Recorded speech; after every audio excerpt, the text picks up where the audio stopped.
Bonjour les traders rentables et bienvenue dans un nouvel épisode du Top Alti. On se retrouve aujourd'hui pour le top des 3 meilleurs traders européens. Nous allons découvrir ensemble les histoires de ces investisseurs qui ont su se hisser au sommet. Leur proximité géographique va également nous permettre de comprendre leur parcours et d'en tirer des enseignements. Vous l'aurez donc compris, que vous soyez passionné par le monde de la finance ou désireux de le découvrir, ce top est fait pour vous. Avant de commencer, n'oubliez pas de vous abonner à la chaîne pour ne louper aucune vidéo. On démarre tout de suite, c'est parti. John Paulson, George Soros ou encore Warren Buffett sont des noms clinquants qui viennent à la majorité des gens lorsqu'on leur parle de trading. Ces figures emblématiques de l'American Dream ne sont pourtant pas les seuls traders qui comptent sur les marchés financiers. Leur ombre qui s'étend sur la finance mondiale est simplement si grande qu'on en oublie parfois les meilleurs courtiers du vieux continent. Même s'ils ne sont pas si nombreux. Inspirez-vous-en et devenez à votre tour maître dans l'art du trading. Alan Howard, milliardaire à la britannique qui s'est fait tout seul. Alan Howard est né en septembre 1963, en Angleterre dans une famille juive. Avant d'entrer dans le milieu de la finance, il étudia à l'Imperial College London, où il obtint une maîtrise. Tout au long de sa carrière qui a débuté chez Salomon Brothers, il a multiplié les activités, les défis et les réussites. Entre le marché des euro-obligations en écus ou le comité consultatif des investisseurs pour la Réserve fédérale de New York, le fin gestionnaire a connu les hautes sphères de la finance internationale. Son rayonnement au niveau européen a été consacré en 2002 lorsqu'il a fondé le Brevan Howard Asset Management LLP avec Jean-Philippe Blochet. Il s'agit tout simplement de l'un des plus grands hedge funds, fonds spéculatifs d'Europe, avec plus de 40 milliards d'euros d'actifs sous gestion. 12 ans plus tard, en 2014, la reconnaissance est finalement venue d'Amérique, puisque le très influent magazine Forbes a nommé Alan Howard parmi les 40 gestionnaires de hedge funds les plus rentables. Difficile de penser le contraire quand l'on sait que l'homme d'affaires atteint des rentabilités de 20%.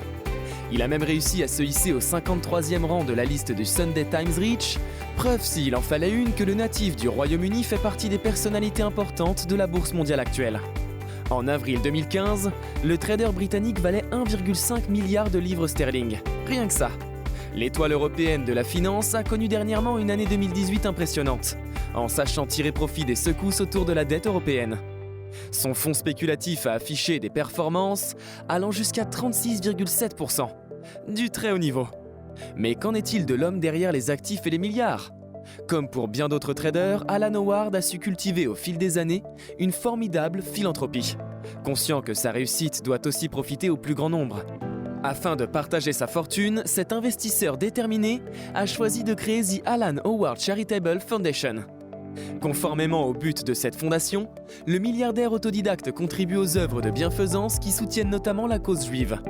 Aujourd'hui et depuis plusieurs années donc, il concentre ses efforts sur la sensibilisation et l'éducation à l'Holocauste, mais vient aussi en aide aux sans-abri israéliens, en plus d'organiser de multiples conférences pour collecter des fonds pour un centre juif à Londres. Avec Alan Howard, c'est savoir d'où l'on vient pour savoir où l'on va. Pierre Lagrange, le Belge le mieux payé du monde. Cet emblématique trader du plat pays, de son nom complet Pierre-Philippe Alexandre Lagrange, est né en mars 1952. Après une enfance et une jeunesse somme toute classique, c'est fort de l'obtention d'un diplôme d'ingénieur commercial dispensé à la prestigieuse Solvay Brussels School of Economics and Management qu'il décroche un emploi dans l'industrie. Plus précisément chez Exxon, une société pétrolière et gazière américaine. Mais rapidement, le monde à part de la finance l'appelle irrémédiablement. Il rejoint alors la salle de marché JP Morgan à Bruxelles et devient trader en obligations d'État. Puis, à partir de 1989, il se fait un nom au sein des plus grandes banques internationales. D'abord à Londres chez Goldman Sachs, où il gère des portefeuilles d'actions, puis chez Lehman Brothers.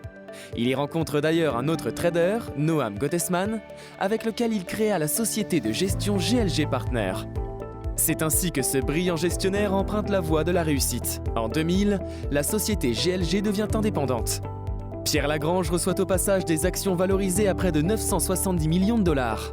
7 ans plus tard, la société en gère pour plus de 24 milliards. Si rien ne semblait pouvoir obscurcir la belle voie tracée par le Belge, le ciel n'est pas resté clair très longtemps. Crise des subprimes oblige. Mais loin de se laisser embarquer dans la chute de la finance mondiale, le duo Lagrange-Gottesman négocie la fusion de leur société avec Man Group. GLG est racheté pour 1,6 milliard d'euros, un superbe coup d'éclat au vu du contexte. Toujours très élancé à 68 ans, le seul courtier francophone de ce top porte fièrement de longs cheveux qui flottent au gré du vent. À première vue, il n'a rien d'un homme sinistre qui vaut des milliards contrairement aux idées reçues. Mais même si son allure atypique est difficile à manquer, Pierre Lagrange se veut très discret. Il déteste les photographies, les interviews, les mondanités ou les dépenses ostentatoires. Comme le confirme son entourage, il ne dépense pas ses millions dans des yachts et autres extravagances, mais plutôt dans les œuvres d'art. Nourrir l'âme plutôt que l'ego. En revanche, il n'est jamais bien loin des bonnes affaires de l'immobilier. On ne se refait pas. Chris Hohn, une main de fer dans un gant de velours. Le deuxième et dernier britannique de ce top. De son nom complet Christopher Anthony, Monsieur Hohn est né en octobre 1966 à Addlestone en Angleterre. Fils d'un père mécanicien et d'une mère secrétaire juridique, il a grandi dans une famille modeste typique de la société de l'époque.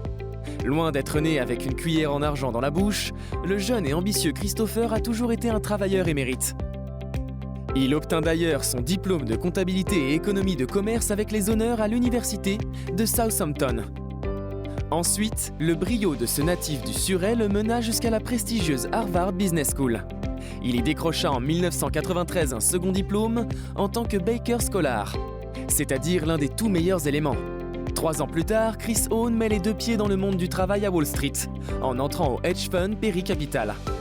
Comme si rien ne pouvait l'arrêter, il est nommé à la tête de l'antenne londonienne du fonds seulement 2 ans plus tard, à 32 ans. Selon toute vraisemblance, ce poste lui a rapporté 75 millions de livres. En 2016, alors que l'homme d'affaires est à la tête de son propre fonds spéculatif, le Children's Investment Fund, TCI, le magazine Forbes le classe parmi les 25 meilleurs gestionnaires de hedge funds les plus rentables. Rien d'étonnant car jusqu'à la crise de 2008, le sien était fort d'une rentabilité de 40 à 50%. Avec un bénéfice total de 250 millions de dollars en 2015, il s'est même hissé à la 12e place du classement.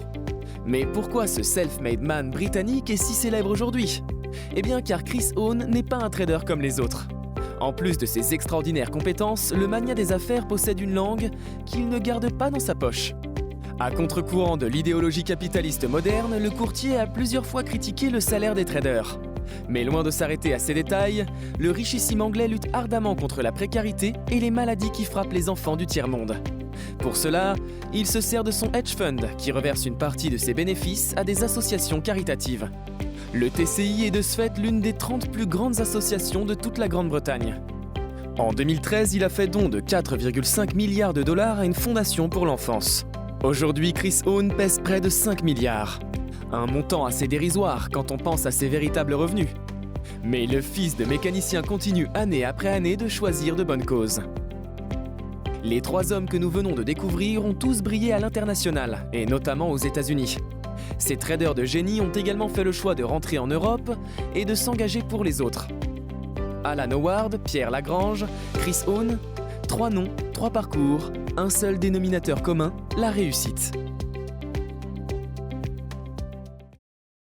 Vous avez aimé cette vidéo ? N'hésitez pas à mettre un pouce bleu. Lequel de ces traders vous a inspiré ? Cela vous a donné envie de vous essayer à l'investissement sur les marchés financiers ? Retrouvez dès maintenant en haut à droite de la vidéo et dans la description notre formation 100% gratuite pour apprendre les bases du trading et devenez vous aussi un trader redoutable. On vous dit à très bientôt pour un Top Alti.